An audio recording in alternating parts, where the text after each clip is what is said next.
Assalamualaikum warahmatullahi wabarakatuh. Alhamdulillah, salatu wassalamu ala rasulillah. Baik lagi di channel Aditya Rahman. Semua umat muslim khususnya ahlu sunnah wal jamaah sepakat tentang wajibnya mencintai dan mengagungkan Nabi Muhammad SAW, melebihi kecintaan dan pengagungan terhadap seluruh makhluk Allah Subhanahu wa Ta'ala. Akan tetapi, dalam mencintai dan mengagungkan beliau SAW tidak boleh melebihi apa yang telah ditentukan syariat, karena bersifat gulu atau berlebih-lebihan dalam seluruh perkara agama akan menyebabkan kebinasaan. Ahlussunnah wal Jamaah mencintai Rasulullah SAW dan mengagungkannya sebagaimana para sahabat radhiyallahu an mencintai beliau, lebih kecintaan mereka kepada diri dan anak-anak mereka. Lalu, bagaimanakah cara mencintai Nabi Muhammad SAW sesuai sunnah, sesuai cara para sahabat dan ulama-ulama terdahulu? Mari kita simak penjelasan berikut. Sebelum lanjut, klik tombol like, komen, dan subscribe, dan bagikan kepada teman dan kerabat kalian. Itu perintah dalam agama kita untuk kita mencintai Nabi SAW. Semua perkataannya, perbuatannya, persetujuannya itu dianjurkan untuk kita mempertahankan dan memurnikan sekali. Cinta yang sebenarnya teman-teman sekalian adalah kembali kepada hadis Nabi SAW. Kata Nabi SAW, semoga Allah merahmati seseorang yang menukil dariku apa yang dia dapatkan dariku. Seperti itu perkataannya, perbuatannya, persetujuannya, semuanya ada. Tentu sunnah-sunnah Nabi SAW ada macam-macam. Ada perkataan Nabi SAW, ada perbuatan Nabi SAW, dan ada persetujuannya, namanya takrir. Kalau perkataan seperti Nabi SAW mengatakan misalnya memerintahkan sesuatu, jangan kalian minum sambil berdiri misalnya, perkataan Nabi SAW, maka secara letterlet kita harus menukil seperti itu, dan kita tidak tambahin, tidak kurangin, gitu kan. Begitu juga dengan perbuatan Nabi SAW pada saat beliau sedang berjihad, pada saat beliau sedang haji.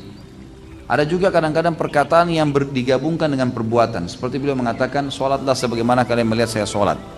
Perkataan beliau suruh perintah melihat beliau sholat, lalu para sahabat memperhatikan gerakan-gerakan Nabi SAW, lalu menukil kepada kita bagaimana sholatnya. Ada persetujuan Nabi SAW, perilaku-perilaku sahabat yang dilakukan oleh para sahabat di zaman Nabi SAW masih hidup. Garis bawahi kata-kata ini. Di zaman Nabi SAW masih hidup, wahyu masih turun, gitu kan. Maka pada saat itulah ada sahabat-sahabat yang kadang-kadang melakukan satu perbuatan dan Nabi SAW setujui. Tidak mengucapkan statement memerintahkan, tidak juga mencontohkan untuk melakukan, tetapi beliau menyetujui perbuatan sahabat itu. Seperti misalnya Khalid bin Walid, sahabat Nabi yang pernah membawa biawak di hadapan Nabi SAW yang sudah dipanggang. Lalu beliau mengatakannya, Rasulullah silakan, saya suka sekali biawak ini, tapi saya tidak mau sentuh sampai anda duluan yang menyentuhnya, karena cintanya dengan Nabi SAW. Lalu Nabi SAW melihat hewan tersebut, tahu bentuknya, karena dalam kondisi masih utuh, cuma dikeluarin isi perutnya, kemudian dibersihkan, dibakar, jadi masih kelihatan bentuk biawak, gitu kan. Biawak ini dimurtengah di padang pasir, ada miripnya sering dengan gambar-gambar dinosaurus ya. Kalau biasa digambarkan dinosaurus tapi kecil, gitu kan. Seperti itulah. Maka kemudian Nabi SAW lalu beliau bersabda SAW, hadza laisa bi ardi qaumina. Kami nggak kenal di wilayah kami. Di Mekah dulu saya nggak pernah makan ini nih. Maka saya tidak mau menyentuhnya. Nabi SAW cuma bilang, saya tidak sentuh. Lalu Khalid bin Walid pun memakan biawak tersebut di hadapan Nabi SAW. Nabi nggak menyentuh, Nabi nggak memotivasi. Dari perilaku Nabi SAW tidak ada, Nabi tidak lakukan. Tidak juga memerintahkan untuk memakannya, tapi beliau membiarkan Khalid bin Walid memakannya. Berarti persetujuan. Makanya ulama sepakat mengatakan ada qauliyah, fi'liyah, takririyah. Perkataan, perbuatan, persetujuan Nabi SAW. Para sahabat sangat memperjuangkan masalah ini. Sayangnya banyak orang tidak memahami bahwasanya proses perkataan Nabi SAW, proses perbuatan Nabi SAW, dan proses persetujuan Nabi hanya sebatas waktu Nabi SAW hidup dan wahyu masih turun. Saya pernah mendengarkan seseorang khatib Jumat, semoga Allah berikan hidayah, di salah satu masjid dekat rumah saya dulu. Kemudian dia berkata, banyak sekarang orang-orang mengatakan ini bid'ah, ini nggak boleh, karena Nabi nggak pernah contohin, gitu kan.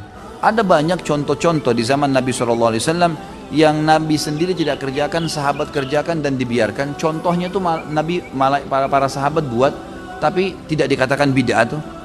Ini keluar dari pemahaman tadi saya bilang. Dia lupa kalau wahyu pada saat itu sedang turun, gitu kan.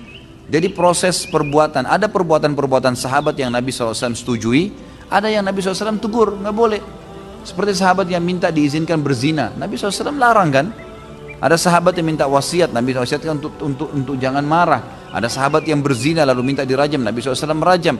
Ada yang Nabi SAW ya tidak setuju dengan perbuatan sahabat, ada yang Nabi SAW setujui, gitu kan. Lalu kemudian diangkatlah sama dia hadis Nabi SAW dalam riwayat Bukhari, hadis ini hadis sahih, tentang adanya sahabat pada saat Nabi SAW mengatakan Sami Allahu liman hamida, ya. Ada sahabat di belakang mengatakan hamdan kathiran tayyiban mubarakan fi. Segala puji bagi Allah, puji-pujian yang banyak, yang penuh dengan berkah dan baik sekali. Ini statement ini, kalimat ini tidak pernah Nabi SAW ajarkan. Waktu selesai salam, Nabi SAW balik ke arah para sahabat dan berkata, siapa tadi yang ucapin kalimat itu? Hamdan kathiran tayyiban mubarakan fi. Salah seorang antara mereka angkat tangan mengatakan, saya Rasulullah. Kata Nabi SAW, tadi waktu kau ucapkan kalimat tersebut, saya diperlihatkan malaikat yang berebut mencatat apa yang sedang kau ucapkan itu. Artinya pahalanya sangat besar, disuka oleh Allah Subhanahu wa taala.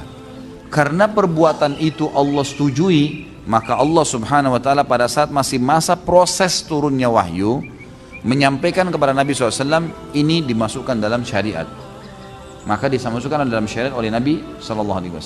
Seperti tadi perilaku Khalid bin Walid pada saat makan biawak. Jadi ini harus difahami teman-teman sekalian. Tetapi setelah Nabi Muhammad SAW meninggal, nggak ada lagi tambahan, nggak ada lagi ijtihad untuk mengarang-arang ini, gitu kan? Karena memang sebelum Nabi SAW meninggal turun Al-Maidah ayat 3. Al-yawma akmaltu lakum dinakum, hari ini aku sempurnakan agama kalian, wa atmamtu alaikum ni'mati, dan aku sempurnakan nikmatku kepada kalian, wa raditu lakum Islam madina, aku ridho Islam sebagai agama kalian. Udah selesai. Kata Ibnu Katsir, ini berarti Nabi SAW sudah menyampaikan semuanya, yang gelap, yang terang, yang kecil, yang besar, yang mudah, yang sulit, semua sudah disampaikan, gitu kan? Jadi semestinya kita harus memahami masalah ini teman-teman sekalian. Orang harus melakukan apapun yang Nabi SAW lakukan yang sesuai dengan apa yang dipandukan oleh Nabi SAW. Al-Quran yang dibawa oleh Nabi SAW terjaga tentunya, karena Allah mengatakan di dalam, kalau tidak salah, surah Hijr, Allah SWT berfirman, a'udzubillahi minasyaitonir rajim, inna nahnu nazzalna dzikra wa inna lahu lahafizun. Kami turunkan az-dzikr Al-Quran dan kami akan menjaganya. Al-Quran otentik, dijaga oleh Allah SWT. Sementara sunnah Nabi SAW belum ada jaminan untuk dijaga seperti Al-Quran.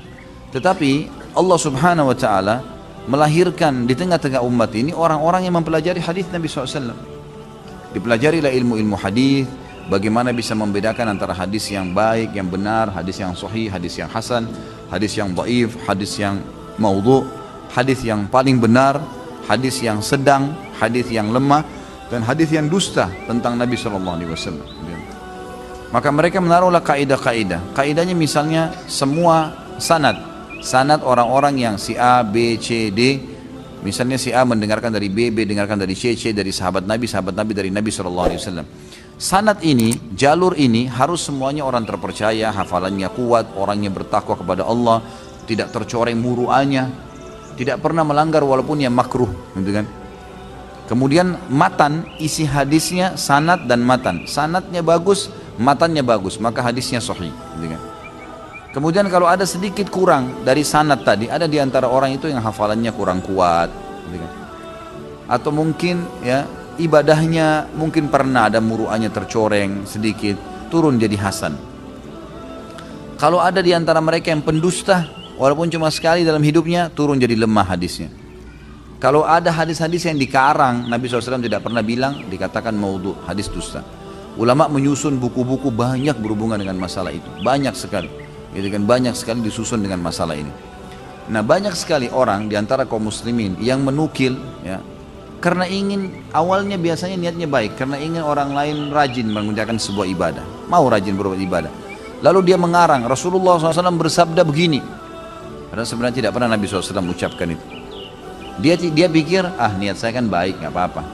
Padahal ini berbahaya sekali nih, ini nggak boleh, karena ini berdusta atas nama Nabi SAW, nggak boleh sama sekali, haram.